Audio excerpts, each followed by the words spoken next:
In this video, we'll show you how to restore your griddle top. Griddle tops are made of steel and this will naturally rust. If you live in an area with high humidity, then this exposure to air and water will cause rust on your griddle, so be extra cautious. These are the tools you will need to clean your griddle. Cuisinart's Griddle Cleaning Kit. If you do not have the kit, you can also use the Cuisinart Heavy Duty Griddle Scraper or a metal scraper and a grill stone or steel wool. Turn your griddle on high heat to loosen debris. This should take around 3 to 5 minutes.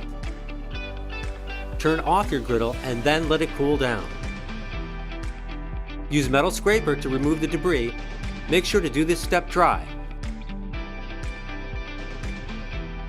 Use your cleaning handle and scrubbing pad.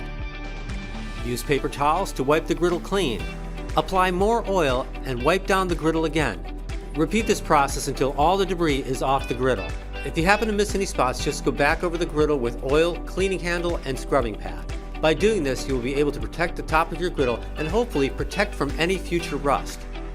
Turn your griddle onto medium-high heat. Your griddle will begin to smoke. The oil will bond with the metal, causing a discoloration in your griddle top. After your griddle top is turned to a matte black color, it is time to turn it off and let it cool. Repeat step 4 about 3 or 4 times until you have a fairly even matte black griddle top. Add a protective layer of cooking oil to your griddle between uses. Now that you have completed the restoration process, you'll have a perfect griddling surface to get cooking on.